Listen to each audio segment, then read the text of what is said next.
Welcome to Manifesting with Meg, conversations with extraordinary people. Today, our special guest is Mary Sharif. This is our episode 91, the energy of affection. The energy of affection. It's a show about transformation, dreams, inspiration, true happiness, discovering bliss. You are just a conversation away from an extraordinary life. Time to wake up to the universe packed with possibility, and away we go. I'm so excited to introduce all of you to my special guest this evening. She is a woman on a mission. What she's done for the writing community already is quite profound, especially during a time when the world did in fact shut down. Talk about innovation instead of desperation. Maybe it came from a little desperation, but the innovation was there for sure. And what she's done for the community is quite profound. A lot of people are very grateful for the acts of her and her cohorts on the bookish road trip, which we'll talk about in a bit. But let me introduce this beautiful woman to all of you. When Mary was a kid, she wanted to be a model, an actress, a teacher, and a writer. She says that lack of height, smoking, good looks, and talent lost the first two of those professions for her. Although, as you can tell, she is very beautiful. She did have the pleasure of exploring the latter two. She spent 14 years in classrooms teaching elementary school, middle school, college, and professionals. And during this time, she had the pleasure of dabbling in writing for children, teenagers, and adults in a variety of forms, including fiction, poetry, blogs, and nonfiction. She even spent several summers immersed in an MFA program, which is no small task, in children's literature at Hollins University, which she supposes isn't exactly dabbling, which it is not. Like I said, it's not dabbling, but much like a woman to minimize her incredible feats. And Leslie and Suzanne are here saying hello to you. She did, in fact, take a break from the classroom to concentrate on her writing. Her debut Southern woman's fiction is Boop and Eve's Road Trip, which published in October of 2020. Welcome, Mary. How are you tonight? I am fantastic, and I'm so glad to be here. Thanks for having me, Meg. No, I am excited to have you too. And most importantly, on this wonderful evening in April, we're transforming dreams into reality, and we get to find out what dreams you have that you want to see come true. But before we do that, we get intentional on this show, and I ask you to set your intention through basically put it in your mind, whatever it is that you're here to manifest on this show, and then pick a number, which we'll share at the end of the show. This show is, in fact, based upon my book, The Magical Guide to Bliss, which is 366 Insights of the Day, and lots of fun inspiration to be had. So without further ado, I am going to invite all of you to sit back, ask as many questions as you want. She is a wealth of knowledge. There's a lot of fun to be had tonight.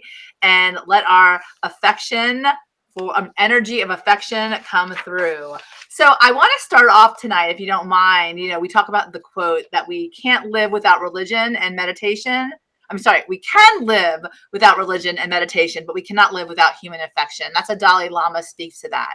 And it's interesting because we go about this world as a human race, wanting to succeed and achieve and have all of our dreams come true. But at the end of the day, really, it's the magical connections that guide our way. And I think that you've actually done an amazing job with your bookish road trip, and also with your beautiful book, Boop and Eve's Road Trip. I love the themes, you've brought together a community that would not normally be brought together, and given people insights into these wonderful guests that you have, and all of the above. So what I want to point out, though, tonight is through these words, when we know we're loved, we're able to accomplish so much more than we thought we could if we didn't think we were loved. It's a confidence that comes within because you know that you're loved and supported beyond your imagination. So, now that we're a bigger part of this big book community and we're sharing your gifts with the world, please tell me your thoughts on this, and we'll get started tonight on this wonderful episode. Yeah. Well, it's funny. It's almost, I know that the energy of affection is the April 11th thing in the Magical Guide to Bliss, but I also think it's a perfect segue into Boop and Eve's Road Trip, particularly the motherhood themes that you mentioned, because one of the things that Eve is really struggling with is, one of the things Justine, who is Eve's mother, is really struggling with is the belief that her mother doesn't love her. Oh, wow. And if that's the case, she is over loving her own daughter to sort of compensate for the lack that she felt. And so most of the screw uppiness of their whole family dynamic is based on the fact that Boop has a big secret as to why she acts the way that she does. And because it's a secret, Justine thinks it's because she doesn't love her. Yeah. And it kind of ruins everything. And if the truth had been out, that would have been hard, and it would have been a struggle for everyone, but it wouldn't have eaten away at them for a couple decades. So Louis saying, welcome, Mary. We welcome Louis as well tonight. You know what? You do have a summary of the story. And, I want to get into the journey that you've taken. Obviously, it hasn't just been jumping into writing from the get-go. You had a path that led you to where you are right now. Yeah. Which, it's the origin stories that are fascinating, because, what gets into your mind as to how it is that you come up with the stories that you've offered to your world. And, I think the more that, story, I've said this many times, I think that we all get inquisitive as to why storytellers write what they're writing. And I think even with regard to your path, I think it's even going to be even more incredible tonight to learn a little bit more about that. So before we actually even get into your book, tell me about your journey to publishing, from when you came up with this idea, and then what took you there and led you to where you are right now. Sure. So I have been I've been writing for a long time. This is my first book that's published. I have some little things out there, but when I had children, I had some issues with postpartum depression. And I found it very difficult to write during those years. I mean, in addition to the postpartum thing, we also had, sleepless nights and and toddlers, and it's just a lot. It was a lot, and I wasn't really writing. But as I started to come out of that and sort of find my feet again, and I started writing, I wanted to explore some of the themes of depression as a way for me to process it. But also, I felt like it was a topic that wasn't really discussed in literature often the way I wanted it to be. So usually in stories, when people are depressed, there's this big, awful thing that happens to them. And then they're depressed. And everyone understands, oh, you're depressed because this awful thing happened. But for myself, it wasn't an awful thing that happened, right? And there was this added weight of I have no reason to feel this way, and guilt around that. And the more I talked to people who had experienced depression, a lot of them, whether it was postpartum or whether it was something else, it wasn't like some event sparked it. They just were. Yeah. And that doesn't make as sexy of a story necessarily. So I can understand why that isn't often the way that depression is explored in story. But that's where I wanted to go. So let me take you 2 steps back, because I really want to, because Leslie's saying she loves the themes of this book, and I think it's fantastic that you're speaking about the themes around depression. And I think it's really important that you're telling a story in a way that, perhaps, started off with, this might not be sexy, but it has to be told. So I think that brave your heart pushes you. The story has to be told, You can't let go of it. Let me ask you this. What was your initial impression of that, of depression, what it was the experience for you that led you down this road? Yeah. So for me, depression was exhaustion. Mm-hmm. It was anger that wasn't directed. I mean, it got directed at things, but it wasn't the source of it wasn't clear. Why am I so pissed off all the time about nothing? Why am I crying all the I time. know, I feel right now a lot. So I'm going like, this lady is speaking my language right now. Yeah, so keep going. And this is very good. Yeah. So, I mean, I would just find like, I mean, it's, there's all these feelings I had are like normal in small doses, but they got to a point where it was sort of like an everyday thing of like, it took everything I had to get out of bed. And then I'm out of bed and now I'm just pissed off at the world and something happens stupid and small and I'm crying and I'm just like, I don't have control over my emotions. And I was still functioning, but but not, I wasn't there. It was just this like sort of empty shell of something. Luckily, my husband and my mother both quickly saw what was going on and said, you need to go call your doctor. Yeah. And my doctor said, okay, here's a prescription, take some stuff.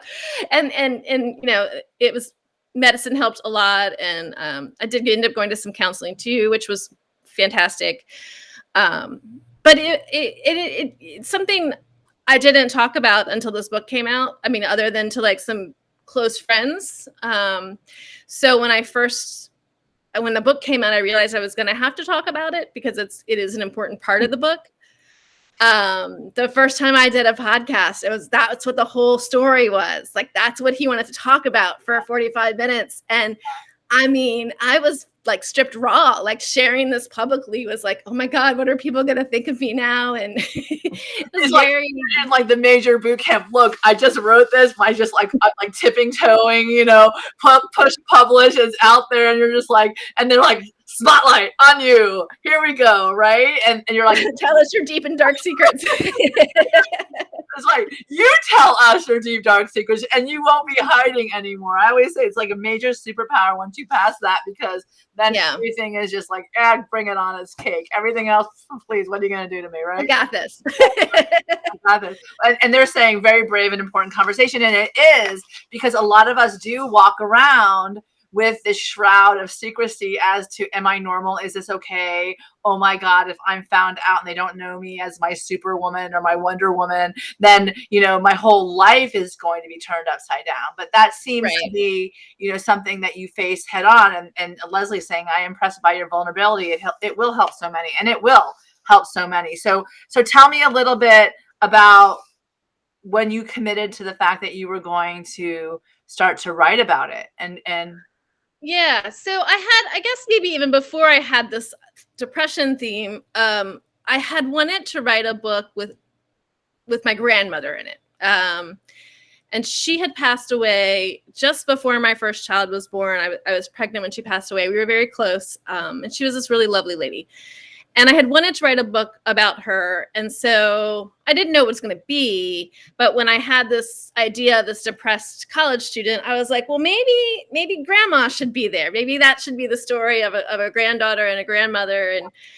And I was thinking about my own grandmother. And when I was a little girl, she lived on the Chesapeake Bay, but her condo didn't face the bay. It faced the Shore Drive, which is in Virginia. Okay. But it's like a 4-lane highway, so not quite the pretty view you hope, but at least she could go outside and be at the beach. But anyway, we used to sit on her balcony and we would look down at this giant highway, and we would count all the campers that went past because there was a big campground not too far away. And for some reason, this was highly entertaining. And we would talk about how when I turned 16, we were going to rent an RV and we were going to go on a road trip across the country together. Oh my God, I love this. That was our plan. We talked about where we would stop and what we would do and blah, blah, blah, blah. Well, anyway, by the time I was 16, it became apparent that neither of us are capable of driving an RV across the country. and in part because, well, I'm short, but my grandmother was like 4'10". Like, she used to sit on phone books in order to see over the steering wheel. That's awesome. Yeah. So like, no way were we driving, anyway. we did go on some little road trips together. We never went across country. So then when I had this idea of, okay, depressed girl, grandmother, they'll go on a road trip together. It'll be just like the one I dreamed of going on with my own grandmother. So okay, were you like inspired by Thelma and Louise a bit? Grandma and you on the road, yeah, Thelma and Louise, and then God knows, I know. But anyway, go on. I'm sorry, I had to say. Yeah, that's good. That's good. It's 4 foot and you and the yeah. Keep going. See, you're just going. So we decided to do that. I decided to do that. It was kind of a way for me to like be able to talk through what I was going through with my own grandmother in my head, and to be able to go on this road trip I had dreamed about going on. Although I decided in the book to go through the South. She was a Southern lady, and that felt more in keeping with the flavor I wanted to go with. So.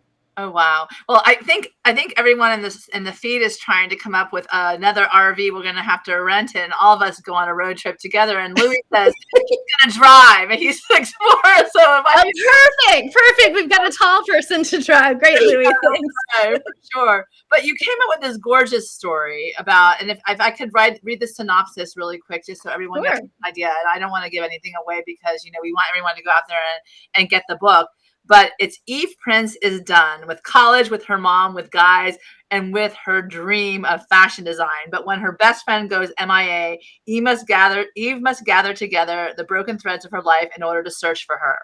When Eve's grandmother, Boop, love it, a retiree dripping with Southern charm, finds out about the trip, she's desperate to see her sister and also hoping to alleviate Eve's growing depression, hijacks her granddaughter's road trip.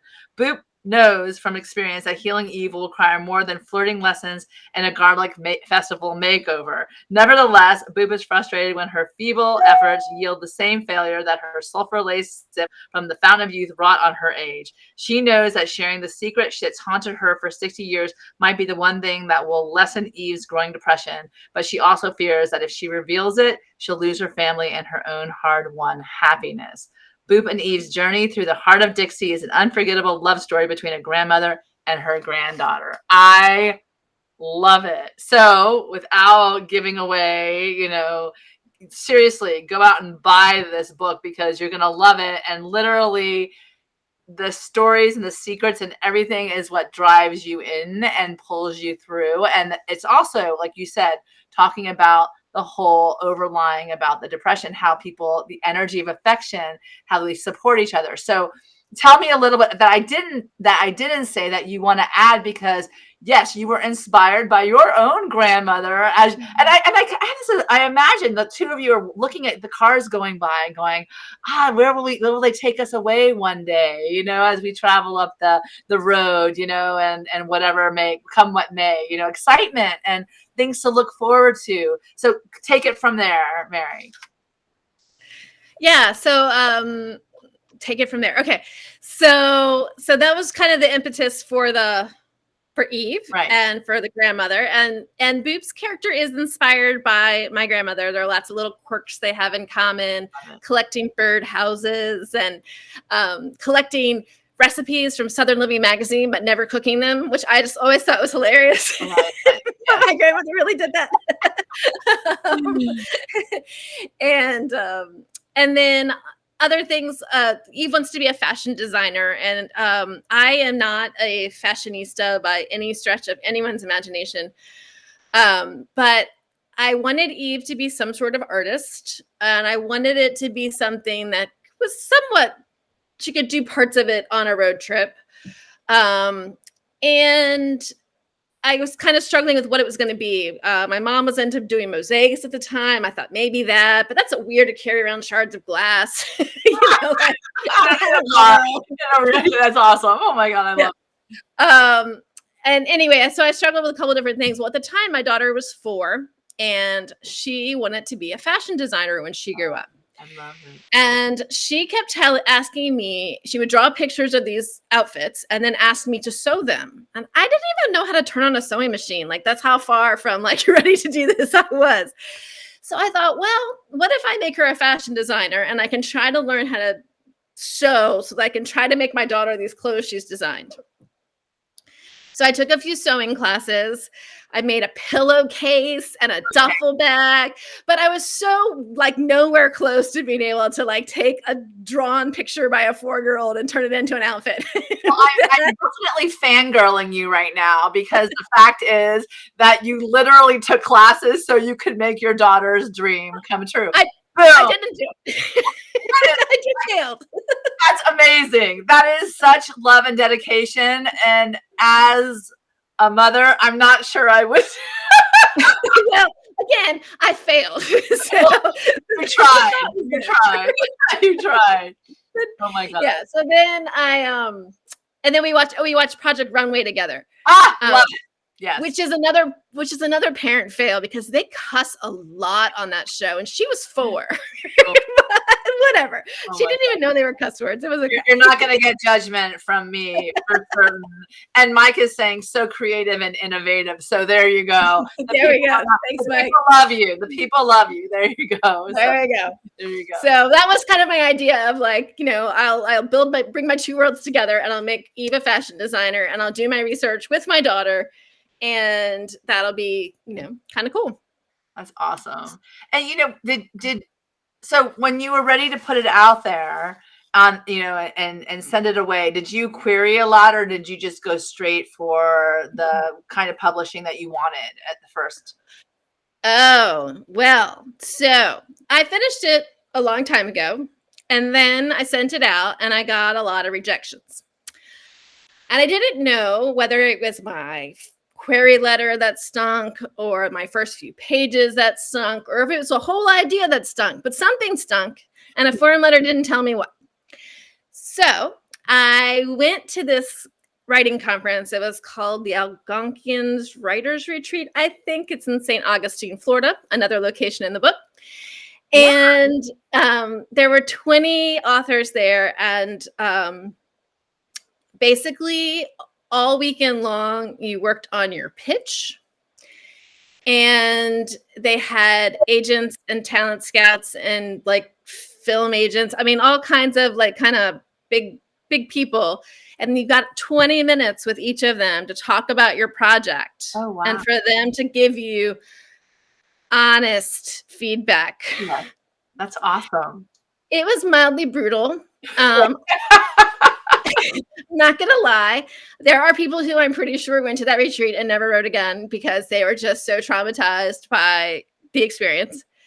They called it the Tough Love Retreat, and that's how they sold it. But we're not all as ready for tough love as we think we are. I really didn't write for about 6 months. For about 6 months, wow. I fumed. Wow. And part of what I fumed about was these people haven't read my book, right? Like, so they're not rejecting anything I've written. What they're rejecting is, can I sell this? And the answer was no. So and they would explain to me why they couldn't sell it. And we talked about what I could do to rewrite the novel to make it salesworthy. So I really was just struggling with this whole idea of, it's not about the quality of the writing that I just did. It's about this commercial viability of the book. Right. And I guess I'd really never approached a book from that viewpoint. Well, I don't really know what was commercially viable anyway, right? So how could I? So anyway, I had apparently broken 3 rules that I did not know were rules. And I've never seen written anywhere, but all of these people in independent conversations sort of mention them. So like, I think it's a real thing. One was, the book was originally set in the 1990s, and they said that's not contemporary and it's not historical fiction. And so I don't like that. Okay. And all of these were prefaced with, if you weren't a debut author, I would consider it. But because I don't know you, and you're breaking 3 of these rules, I'm not cool.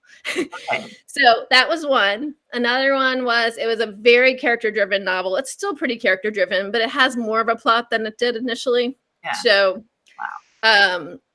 So it was too character-driven. And the third one was, it was written in first person. And they said that third-person books in the adult industry anyway sell better than first person. That's not true for YA, but it is true for adult. Anyway, they were like, so between those three things, I would read your query letter. I'd go red flag, red flag, red flag. No. Oh, wow. I wouldn't even read your first page. Wow. So you go home and you think about that and you think, okay, you're asking me to add a plot, change a timeline, and change the point of view of the whole book. That is a massive rewrite. Oh my God, yes. So 6 months it held you into 6 months it took me to come around to say, okay. And at the end of the 6 months, I said, you know what? I'm going to do what they want with one chapter.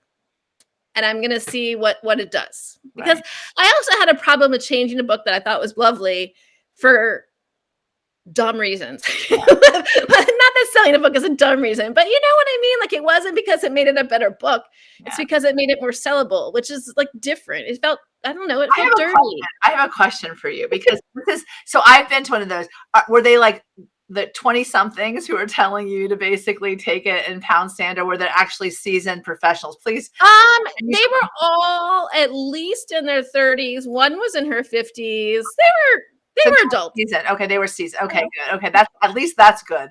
Because if you give me people who haven't had the experience of life to tell me to, like, I broke 3 cardinal rules, I'd be like, no. No. But this is fascinating, and even in Suzanne saying it, to hear your journey to publication, because a lot of people, like you actually pointed out at the outset, they're dismayed and turned away, and they're sent off, to go, I don't know, learn to sew or something like that. Who knows? Who knows what the next, challenge of their life. But they decided to stop writing because of just tough love. But you didn't. You kept. But you changed one chapter. I changed one chapter to see what would happen. Wow. And darn, Meg, it was a better book. It was a better book. Like, at the end of that chapter, I was like, oh God, they were right. And maybe it was really just the one more rewrite. You know what I mean? Like, maybe that forced a big rewrite that would actually, anyway, it was better for it. I did it. It took a while again, because it's like almost like writing another book, right? I mean, amazing. So then when it was time to do this again, like it's done again, I sent it to a handful of agents and I got rejected. And I was just like, you know what? I don't have the energy to do this right now. I don't have the energy to go through rejection after rejection. I don't want to wait 500 years to find the right person and for them then to find someone else. And I just want to do this. Yeah. And that's when I had heard about She Writes Press. And it seemed like the perfect mesh of being able to do it and have it done professionally the way a publishing house would do it. Right. And so that's where how I ended up in there. I didn't really query it the way I should have when it was good enough to query. Isn't that interesting? Because you were already like burned out from the initial drama. Yeah. They beat you down until you're finally like, I just don't even want to deal with you people anymore. I just want to just do this. And Mike is saying you did it, and you did do it. You did. Your book hit Barnes and Noble top lists. I know that number 2 for I don't know, a couple of hours. Yeah, it still did. You were almost a USA bestseller. You almost made the list with regard to that. It was an amazing feat. You hit many number 1 bestseller lists on Amazon. So this is a solid book. This is what you did it. You did it, and it was well done. And yeah, it's the undertaking and the work that goes behind this. And the fact of the matter is that you are a good writer, writing a great story. Tell us, so how did it feel when it came out and you got it in your hands for the first time? And yeah, well, when they send you your box of books a couple of months before it comes out, that was a very emotional thing. I actually recorded it. And I had 2 friends come over and I had a bottle of champagne by us. Awesome. And anyway, it's on my webpage, but I start crying. So anyway, it was very exciting and emotional, a lot went into that moment. But it's also a piece of your story about your grandmother is in there. And also depression. It's like so much more than a box of books. It's like this whole story behind the story. But I love, we were talking about this at the outset, is that you published in October 2020 in the heart of COVID, which, it's like, as if there's like these obstacles in life and then you get hit again, right? You get hit again. Tell me, like, what happened? Like, what did you think? Because what came from that is something quite special. So tell us, so tell us. So I signed my contract in December of 2018. I finished off the school year and I resigned because this has been my dream for like 20 years. And I happened to be in a lucky position where I could afford to take some time off of work. And I thought, I want to put everything I have into giving this book every chance it's got. And I really don't know anything about marketing. And, teaching isn't exactly a mecca of marketing. But I have a lot to learn. And so I'm going to take this, year I have essentially to like learn, self-teach myself marketing and do all the things. So that's what I did. And I had this marketing plan and, things were going to happen and things were going to happen. And then 6 months before launch is March 2020. And my whole plan went out the door, right? Like, well, maybe not the whole plan, but significant parts of it. You still had it, for sure. So then there's like this whole scramble where you're trying to like replace it with other things, but like nobody knew what they were doing. Yeah. So it wasn't like, oh, I can't do this, I'll just do this. It was more like, I can't do this. And I'll reach out to someone and they'll be like, yeah, maybe I'll help. I don't know. I don't know what I'm doing. I don't know what I'm doing. I don't know, so after a few months of realizing that real life wasn't happening, like it wasn't going to be around in October. I did end up having a curbside book signing. That was fun. But, I realized I need to do something online. I had made some friends with some other authors who lived locally, although we were meeting over Zoom. And they were also launching books in the fall. And we decided we would start a Facebook group because we thought, well, there's a way we can reach out to readers and, meet them because we can't meet them in real life. And everyone's online anyway because we can't go anywhere. So let's just start a Facebook group. That seems easy and fun. And maybe it can be easy and fun. Yeah. It is fun still, but we were, I guess, I happened to be working with some type A wonderful people, and we worked really hard to make a really fantastic Facebook group. And it's called Book a Short Trip, if any of you are members. And it's for people who like to read and like to travel. And we talk about books and we talk about travels. I mean, they talk about random stuff sometimes too. But it's grown spectacularly. It's amazing. There are now 9 of us who are running it. We have 3 newsletters. We have an Instagram account. We're launching a blog next month. I mean, it just kind of keeps getting bigger and bigger. We have 3,500 members right now, or something close to that. I will say this. It is definitely a wonderful community. The people that are attracted to that particular Facebook page are very supportive, respectful. They're all in it. You've done an amazing job. And I think that has everything to do with the people that you brought in, all the 4 of you, or 9 of you now, you said, who set it up. It's because I believe in the law of attraction, you attract what you put out in the world, that karma, wonderful cycle that comes back and forth to you. And, I will say this, I had the pleasure of doing a day trip on your site, but it was only after you did that wonderful, fundraiser for Kenya, for books in Kenya. Tell us a little bit about that, and so that you're not just being a good steward for people who like books, but you're also turning it around and paying it forth in kind with regard to helping other people. I don't know the brainchild behind that, but that was a wonderful, experience for sure. Yeah, I think I had gotten to a point where I was feeling a little bit like I had been promoting myself for a year and a half, and I needed to do something else. Yes. And so I thought it'd be cool to support a nonprofit. And I went on into the group and I just said, hey, if anybody I want to do some sort of charity event here in the group. And if anyone wants to help, email me. And I had 17 people email me and say, hey, I'll help. So we started a committee, and we were looking for a group to support. And it happened to be that there was a woman in our group. Her name is Tamala Maxim, and she was on the board of a charity called Libraries for Kids. So awesome. And so she said, would you guys consider supporting us?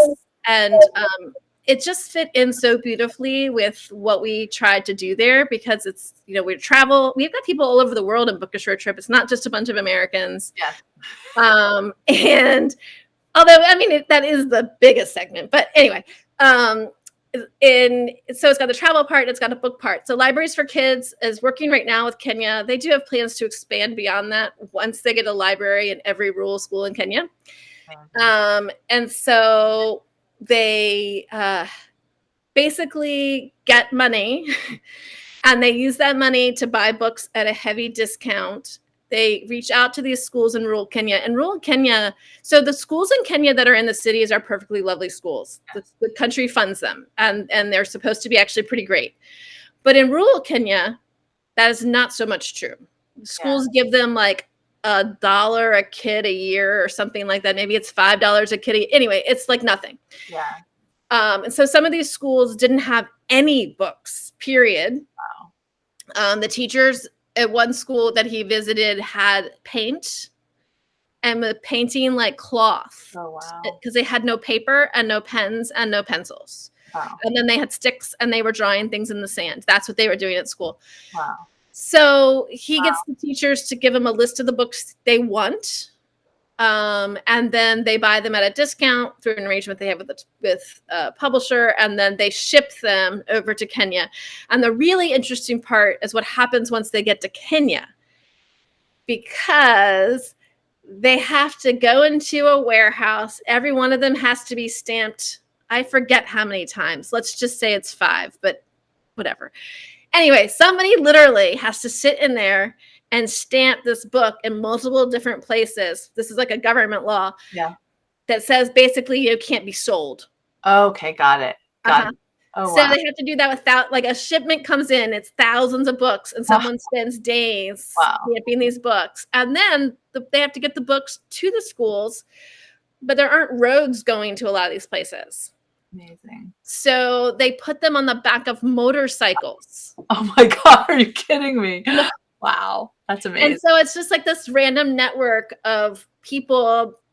They've got someone on the ground who's like, kind of organizing this and orchestrating it and getting these books out. Anyway, it's kind of crazy, but it's expensive shipping books. I mean, that's the biggest expense of it. And they do get some sort of discount. They do it through another bigger charity organization. This charity only started 2.5 years ago. Oh, wow. They've already gotten hundreds of thousands of books over there. And they're just really neat, wonderful people. They're actually doing a thing right now where they've got someone doing a matching, and they're collecting money, raising money, and someone's going to match it. So if you're looking for a charity to support, Libraries for Kids. So the interesting thing is that it's kind of full circle for you, that you went from teaching, you left teaching, you went to publishing your book, and now you're helping other schools in the underprivileged areas of the world educate themselves through books. So it kind of marries a lot of your loves all together. And one of the things that I love, with this particular show is that I get to tap your brain as to your inspirations, because I personally think that what inspires us helps us manifest the magic that we are. And those are the tools. And we'll get to that a little bit later. But you gave me these awesome quotes. And the first one, and of course, is this little frog in this little pig's mouth. And it says, "When humor goes, there goes civilization." Irma Bombeck. And that's the first one you sent me. Speak to that a little bit in light of this whole process, the whole journey, your life, because what you just told us is you went from a really depressed state where you thought, oh my God, I cannot live like this. Your family is like, oh my God, you can't live like this. and then you bring us back to this really wonderful story about you and your grandmother, and you're telling us these wonderful memories, and you brought it to a book.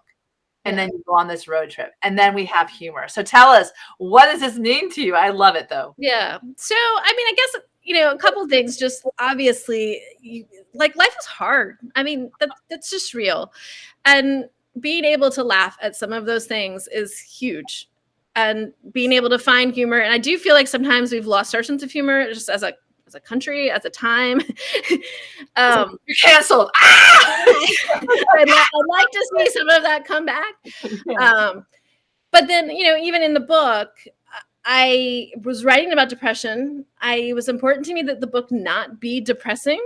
Yes. But I wanted it to be authentic, and that's a weird thing to try to pull off. Yeah. So the way I did it, which, maybe works for you, maybe it doesn't, don't know, but Boop is funny. And so it's told from alternating viewpoints. And so we can go from like this dark space with Eve for a little while. And then we know that it's going to be okay in a few pages because Boop's going to be around and she's going to make you laugh about something. So the tone is maybe a little shifty. And I think most people have appreciated that about it. But I'm sure you could look through the reviews and find someone who didn't. You've had a lot of really good reviews, though, too. I had a lot of really good reviews, which is very impressive. Like a lot of reviews on your book. So the fact of the matter is, it works. It works, and like I said before, you hit a lot of bestseller lists. Commercial success, because people are buying your book. And the fact of the matter is that you're right. We absolutely need to infuse humor into the starkness of life, because honestly, yeah, what's the point, if we're all like going to be just so miserable all the time? And it can get dark. And I'm one of those people who, I have to watch it, because I will, like, if you ruminate too much, you're like, my God. Yeah. Oh yeah. I mean, I think we all have that. We all have that need. So I think in light of the last 2+ years, it's just like a lot of us are like, what do we do? You don't cry. If you don't laugh, you're gonna cry. I laugh because my daughter, like, when she drives me crazy, I'm like, oh, my life. She's like, really, really. Anyway, so it's definitely important that humor stay with us. And then we go from this, which I absolutely love this quote for sure. And I'm curious as to why you picked it, but it's a beautiful quote. Forgiveness is the fragrance that the violent sheds on the heel that crushed it. Mark Twain. Amazing, amazing quote. I think that I and others struggle with forgiveness. One, because it's just hard to do when you've been hurt. Yeah. And two, because I think we get it a little bit wrong. I think forgiveness is more about the person who's doing the forgiving than the person receiving it. Yeah. But I really liked that image of a flower shedding a fragrance of forgiveness and the beauty of forgiveness. I think forgiveness is really important, and it's really hard. And the more you love somebody, the harder that forgiveness is, but probably the more important that forgiveness is. I tried to explore this some in the novel too. Yeah, because you were talking about, like, with Boop, and this secret, this heavy. I mean, the reality is that you do isolate yourself when you leave yourself alone in the dark, because you're fearful, and then you go and you speak to forgiveness, and then we're talking about the energy of affection and how we prevent ourselves from that love that we could have in our life by virtue of the fact that we hold ourselves in a jail, like, basically, of our own making. And I love this. I love that you metaphorically put it, into this particular quote, the violet sheds on the heel that crushed it. That's a sweet, beautiful smell, fragrance, and I think that is kind of like the beauty of life, for sure. I love that you put this one out there, for sure. And then you follow it up with this one, and okay, I love you for this, because I like have to hold myself sometimes if I'm complaining too much about my life. But it's true, we can complain because the road bushes have thorns, or rejoice because thorns have roses. Alphonse Carr, tell us. I mean, right. So let's also point out that all of these quotes are things I need to remind myself. It's not like like there are things I hold up as reminders too. But, like, think about 2020 and think about publishing a book in 2020 and think about how cruddy that was, right? Like, the bookstores are closed. One of the things my publisher can do for me is get my book into bookstores, but they're not stinking open. Right. Or even if they are open, no one's walking around inside them. So they're calling up and asking for books. You know whose books they're calling up and asking for? The books they've heard of. You know whose books they've heard of? Not mine. So anyway, it didn't go the way I dreamed. Yeah. Having said that, I was certainly not alone in that boat of launching a book and it not going the way that we dreamed. And I met these amazing, lovely, wonderful people who were all sort of struggling with the same thing. And I made friendships on Facebook, which I swore would never happen. But they're real. And I've even met a lot of these people now in real life. And they're legitimate friends. Anyway, so I believe you because I have them too. It's like that make my life even better than I could have ever imagined. Yes. So, yeah, I'm with you on that. Yeah. Yes. So, crappy time to launch a book. Yeah. Had I launched it any other time, would I have had this community? Would I have built this friendships, made these relationships? Not like this. I mean, sure, some, but like not the way that this happened. Yeah. The mother of invention is necessity. And certainly you were taking the moment by the horn, by the bullhorns, and you decided, okay, we're going to have to do something. And I think that's beautiful. That is a wonderful way of looking at, the rose bushes of 2020, that you have, and then I'm telling everyone, and the truth is it's a successful community of authors and people who love to read have found their way to Boop and Eve in this bookish road trip. And it's really a great, wonderful, yes, type A experience, because these people show up with real desires to be wonderful for other people. And I'm telling you that's the experience that I've had. And that's why I'm having this wonderful conversation with Mary, because I admire what they've done and also what she's put out there. And it continues because this is awesome. Okay, this is the best. This is for me. I was like, you can't find joy in the path you are on. If you can't find joy in the path you are on and what you're working toward now, how do you expect to find joy once you get there? Now, I think I could have asked myself this question like 4 times today. So talk to me, Mary. So look, truth is, I'm a results-oriented person. This industry, it doesn't play by my rules. It doesn't. So there are days, weeks, where I get frustrated. I'm real, and it's hard. I work hard, and it doesn't always pan out the way that I want it to. And so I had a big sort of talk to myself over the last 3 months or so of, kind of questioning, look, I don't have to do this, right? Like I could go back into a classroom tomorrow. They're desperate for teachers. Let me tell you, I could get a job within a week, I think. So if I'm choosing to stay here in this place and this time, I need to find something to focus on that isn't results. Right. And I need to find joy in sitting here talking to Meg tonight, whether one person watches or 1,000 people watch, right? Like that needs to be where I sit. Right. I need to enjoy the journey and not worry so much about getting to the destination, and have faith that if I'm on the journey and I'm working hard on that journey, I'll find what I need to find at the end. Wow. And maybe I think that's a New York Times bestseller. Maybe that won't be it, but we're working. But Mary, there should be literally a celebration of the fact of what you just said. And Ida Morales is saying, congratulations on your book.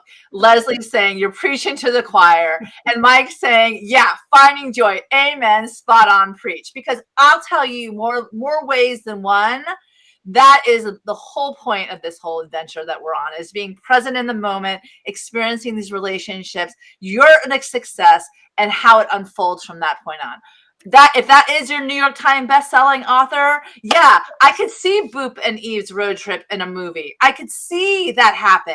And yeah, more people, if it's more commercial on that level, they're going to see it too, and they're going to want to read the words that brought that to life. There is no shame in the dream. The dream must be kept alive. And I love how you put that.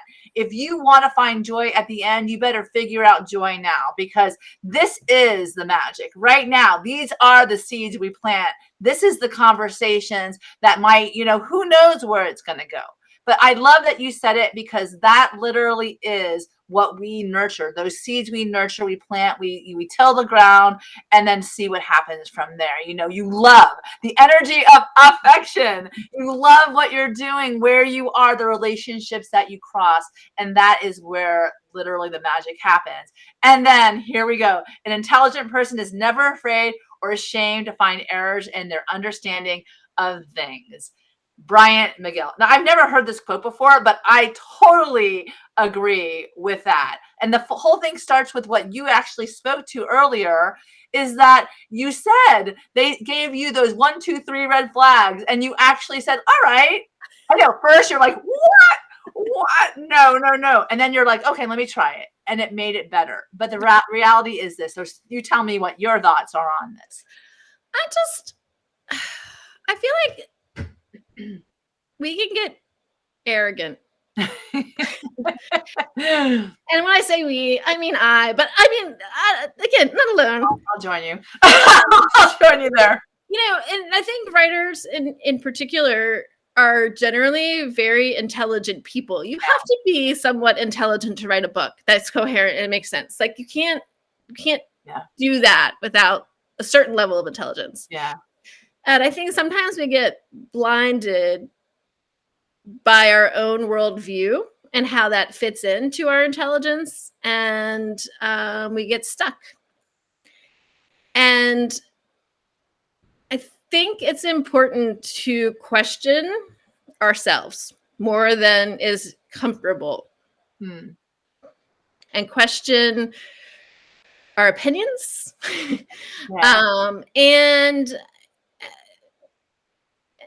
and why if enough other people have a different opinion, try to figure out what it is they're seeing that you're not. I think in the end, you probably end up sticking where you were most of the time. But sometimes that assessment can help you not judge people maybe the same way. Yeah. Yeah, I will say, it's like that whole Covey, seek to understand, then be understood.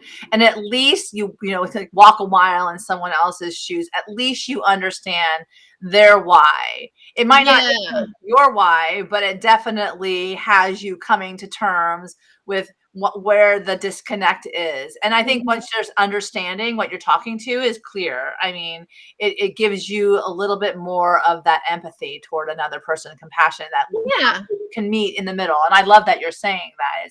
It's so. And I think books, writing them and reading them, help us to do that a lot, because it lets you be in someone else's head and experience what they're experiencing, and then understand their actions and the motivations behind them. And even if you think the actions are wrong, they made the bad choice, sometimes understanding why that's the choice they made is enough. Which Suzanne is saying, empathy. And the interesting reality of life in the end is that we come away with an ability to have those conversations from a different point of view at the end. And I think that makes you a better writer, because I know that I want to feel something when I'm reading your book. I want to be like so entrenched that it comes alive on the page. I mean, and what better way to go than a road trip? Where two people are having those conversations, or they're nurturing each other in ways that they would not normally do. And the background, I always say, wherever you go, there you are. I mean, no matter where you go, it's like you can't get away from yourself. So might as well try to have an understanding through someone else's eyes that might help aid in the understanding of yourself. And Mike's saying, keep writing. The teaching profession needs you. He's saying that too with great respect. He was 41 years in the teaching profession. But the reality is there's so many different ways you can, in fact, teach. And I love that you have a voice in as an author. And that is certainly something that's going to be important going forward because you have a voice. And this is the cool part. So I ask about your intention. So what was your intention at the outset of this evening tonight? I guess the idea of hoping that it comes across, the idea of community being used to build you up. Yeah. And being a source of strength. I love it. Yeah. I love that. And it's clear that is the person you are because of what it is that you do. And I always say actions really speak. Inspired actions certainly speak very loudly. And, as an inspired action, I didn't even know you. And I was like, when you were doing your best-selling campaign, I was just like, I'll buy her. I love this lady, I go, your energy's off the charts. You're such a generous person. You're constantly looking for ways to engage. And I'm sure your cohorts are that way as well, even though I don't know them as well as you. I've been following you for a bit longer. But the reality is it's that collaborative. And I love that what you said, your inspiration is true. So what page did you pick in the Magical Guide to Bliss? I picked page 81. 81. And so usually I say read the insight and then tell me what part speaks to you, and you can read that as well. So the fine art of balance. Oh. And I think it was this part down here. The recognizing the discord is the first step toward peaceful existence in the world as you welcome the fine art of balance again. And I think it was even the word again there that really yeah. Well, I'm going to tell you that I love that you just read that to me because I needed to hear that tonight for sure, the whole idea, but please speak further as to what. Yeah, I tend to get a little, let's just say task focused. And so yes, community, important, friendships, blah, blah, blah, blah. And yet when I get this little, I'm getting this done. And sometimes I forget things like saying, have a nice day. I'm going to say have a nice day. I love it. Yeah. So I don't always approach things with balance, and that happens in a micro way, but it also happens in my life. Sometimes this is the season of getting my book launched. This is the season of whatever. And, to some extent, I think maybe that's just how I operate, and that it can be okay. But there is a point, and I like the word discord in here, where that isn't okay, where suddenly what I've been doing, which was fine for X number of months to laser beam in on this, I can tell that everything else is off now. I've focused on this so long that other things have now gotten to a state of discord. Yeah. And sometimes that's me that's in a state of discord. It generally is me usually when I'm out of balance. I'm like the one who walks around kind of. But so what is it that you do? So as far as manifesting goes, which is this favorite part of my, the toolbox that you use to bring yourself back to a semblance of balance in your life. Yeah. So I definitely start journaling again. So I journal on and off. When I get to this state, that's when I start journaling. And once I start getting out of the state, I find my journal gets kind of dumb and stupid. It becomes a waste of time. I just start writing pithy, dumb things. Yeah, I need to go to the grocery store. And I'm like, wait a minute. I only need to spend 20 minutes of my day writing this kind of stuff. Yeah. But, I go through a window where this is what I need to do to get my thoughts in order and to figure out what my priorities are right now and why I'm off. So journaling is definitely, a big help for me. And then I also think it's just taking a break and slowing down. I like that. 12 hours on doesn't do a whole lot for figuring out what's going on with you. No. So I was kind of feeling this way by the end of February. And I started feeling it in December, but I didn't deal with it till March. And well, it's Christmas. I thought, okay, it's just I was Christmas. gonna say, you got things to do. It's like you don't have the luxury of children, Yeah, right? The luxury of hanging back and just saying, "Oh, I'm just gonna wander for a while," Yeah. and understand my Discord. Yeah, because there's people yelling that they Right. need you, right? Yeah. So it's Yeah. not just you and your book and your life and your marketing and everything and your bookish road trip and your people. Yes, I get Yeah. it. I get it. Anyway, March was my month of like, hey, let's just like slow yourself down. Yeah. And if you want to spend an afternoon reading a book instead of doing the list of things on your to-do list, you're going to let yourself do that. Yeah. And if you don't want to write this week, you don't have to. If you want to, you can. Like, I'm just trying to like let myself, like I have to-do lists, but let myself not do them. Yeah. And so, I mean, productivity was definitely down this month, but my sense of like joy is much higher.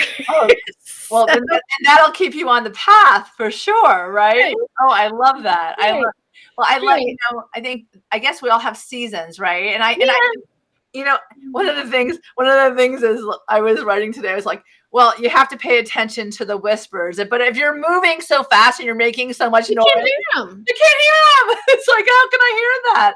And I Yeah. love what you're saying. You're like, I gotta have my joy. I gotta have that component. And sometimes it looks like, let everything that you've done kind of take its place so it can burst through. The flowers can come through, which one of the flowers that is coming through soon is your author marketing coach program. And I say that because a lot of authors right now that don't have the expertise that you have. They haven't, learned the hard way and gotten your nicks and your stumbles or whatever, the discord from it. Right. You are actually offering a really wonderful program, the nuts and bolts of building book buzz. And I think that, you even had an article recently that I read that you had posted, like a bunch of people had given the biggest tips that they could come up with on marketing and publicity and everything, all the like. So tell us a little bit about what it is that you're planning to do. Yeah. So next month I'm going to start, it's going to be monthly for a while. I don't know. Maybe it'll be more than that one day, but let's just go with monthly of marketing tips. And that's just going to be, a free newsletter that anyone who signs up for it can do. And that'll be at my website, which is maryhelensheriff.com. So it's MaryHelenSheriff.com, COM. So go right. there and just like the policeman. Just like the policeman, right? Just like the policeman.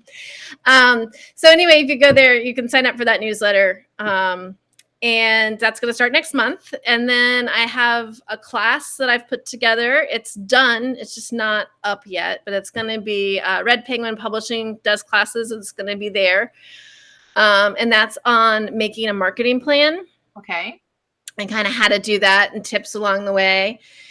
And it's a video class. So, you kind of watch when you want. It's broken up into like shorter 10 to 20 minute long little modules. Yes. And then I'm also going to offer consulting services where either I have one that's just called like marketing plan audit. So if you make a marketing plan, I look through it. Or, we just talk on the phone. Where do they find this? It's still going to your website? Is this where they can find all this? So right now on my website, there's just a place to sign up for the newsletter because the other things haven't really launched. But once the newsletter's out, I'll like be sharing that information through there. Got it. So the newsletter is the best way to go for now. And then as the details come out, I'll have that there. So Kelly is saying, this is a humor crap. We're supposed to plan things like marketing. There you go. Yes. Don't lose your sense of humor for sure. So definitely I send you guys to her newsletter. Please sign up because I tell you from my experience, she offers a wealth of knowledge. Her expertise is wonderful. Get involved in the bookish road trip. That's a wonderful community. All of you, any authors, readers, all the like can find a lot of other authors and readers there as well. I love to leave with a final inspiration from you for all of us on this wonderful April evening. It is transforming dreams into reality. And I will say this, I do find April is that kind of magical month. It's spring, all the fruits of your labor do come to fruition. So you start to see the beauty of what you've done, what you've accomplished. But you've got to pay attention, right? You got to pay attention to the whispers, and maybe they're louder than a whisper, but they're there. And I will say, one of the beautiful creations that you've done is that wonderful community. And I want to point out, this is the beautiful thing that she made for me. Let's take a day trip. They do this all the time on the Bookish Road Trip. This was on a Friday. I know that you book many different authors to come on board and do their, they do the trip for the day. Like I said, you guys, there's tons of opportunity to engage in a lot of different authors. Some of your favorites are on there. She's got wonderful lineup. So I do encourage all of you to do that. So I'm going to stop talking for a moment. I want to hear some final inspiration today so I can take it with me, because I think I need it. Tomorrow's a big day for me, and I always say, to get through it, I always look to the bright lights, and you are definitely one for sure. Well, thank you. You are as well. I hold that. Seriously. So I guess my thing, I guess the one we didn't talk about today. So I do a word for every year. How some people do New Year's resolutions. Well, I try that. I don't do those, but the word thing works a little better. And my word this year is perspective. Ooh, I like it. And I try to use it to keep things into perspective and to, don't sweat the small stuff, focus on the bigger things, look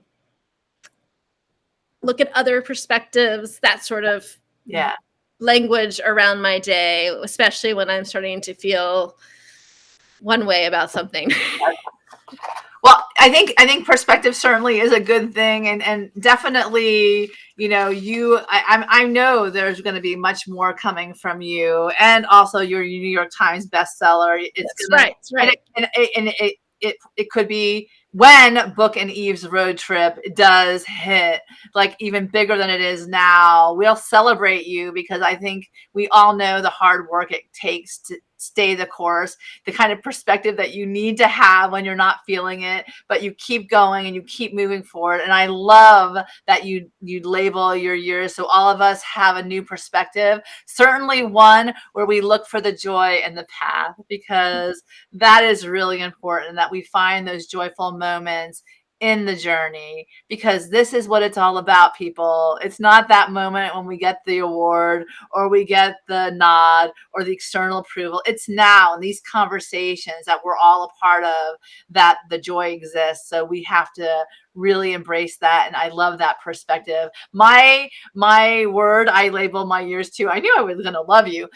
Magical connections. This year's my year of magical connections. And I do believe it's the people that we meet along the way on that road trip, right?